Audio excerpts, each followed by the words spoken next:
Two senseless acts in a single week raising concerns over the future of our young people. A young athlete, that is to say, shot dead just for fun because kids were bored. And most recently, a World War II veteran brutally beaten to death for no good reason. So what is happening to the culture of our youth in America? Could it be because they don't have any good role models? Joining us right now is a panel of experts. Radio talk show host David Webb, screen left here, Fox News contributor Reverend Jacques-Andre DeGraff, and former congressional candidate and former Jets player, Reverend Michael Faulkner. Good morning, Steve. Good to have all of you. Good morning. Good to be here. David, what's the problem here? Moral decay, and that's where I start with this. And while we're focusing on certain issues in certain communities, we're not separated in America. There's one big community, the American community, and when one goes down or one has serious issues, it affects all of us. Our youth, when it comes to role models, are looking to not necessarily the wrong people, but in the wrong areas.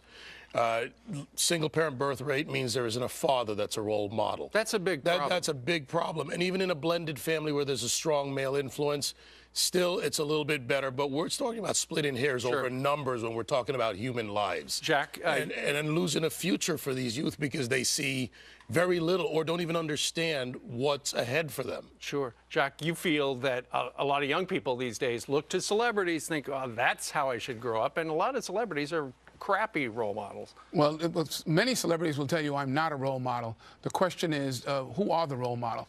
And until men from a community become involved in their community, give back. 100 black men in New York created schools for young people public schools, so that they're any color, any race, and we mentor those young people. Sure. We are there after school. We're there on Saturday. We're opening doors. If you're not present, you can't make a difference. And to David's point, what he was talking about, in the African American community, there are a lot of families where young men and women are growing up, and there simply is no father in the family. And without government, without the church, we could start to bring down the issue about crime in our community if we did one simple thing. If fathers would marry the mothers of their children.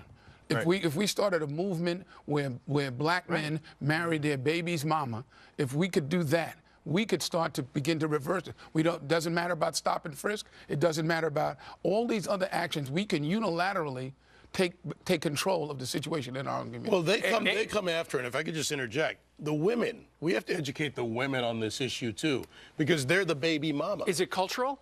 It's cultural. It's cultural. It's part of popular culture, but it's also the moral decay, the moral decline, and what the things that we celebrate. And it's not just the black community. The black community is the tip of the spear, but understand, as David said, it happens in all communities. What we're seeing happen and the crime wave that we're talking about really could have happened anywhere in any community. And you look at particularly the black community, this would be a great time for the President of the United States, our first African-American president, who was raised by grandparents, to address this, because it is the president has been addressing it. He spoke at Morehouse. He's been addressing it in many ways. He has talked about it a couple of times, but he hasn't really made it a priority. I mean, this is a desperate national situation. And it shouldn't take two white people being killed for us to have this discussion, because black kids have been being killed over time because of guns, because of an out-of-control culture. So we're concerned about this from a long time, not just because of what happened in the one of the things that I say that is the problem, is the solution, is the burdens of the black underclass have to become the burden of the black middle class. We have got to go back. We have got to give back. It is my burden. It's on my watch. I accept responsibility for the young people and their outcomes in Harlem because they are my children. I look at them, I talk to them, I interject, I work with them, just like 100 black men in the Eagle Academy and the things that they're doing. We have to give back and get back involved. Sure. And Jacques was just talking about how this has been a problem for a very long time. And, you hear civil rights leaders like Al Sharpton, Jesse Jackson, they address other issues, but they don't really talk about this. What they really don't do, and their failures in their mission, first of all, to the NAACP, to all the groups that are out there, it worked. We got past voting and civil rights. We have rights and protections as an American. What we don't have is continued engagement right now. They show up for the marches, they leave the neighborhoods, and the neighborhoods are still in shambles. I'm with Jacques, I'm with Michael. We stay engaged. You guys stay engaged. I do with other charities. But we need to do that on a broader, continuing basis. If we don't, the failure will continue because it took decades to get where we are. It's not going to be reversed with a march. And it's not a government solution. We need a moral refocus of the black community, accepting responsibilities for ourselves, that we can be back engaged in our community and the outcome of our community. In my view, it's not a civil rights issue. It's a leadership issue, and it's a moral issue, and the church has a place at the table. Who's the leader? The church ought to be. Who do we need to hear from? I think we need to hear from churches, and I think we need to hear from parents. Parents have to bear some responsibility about the activities of their children.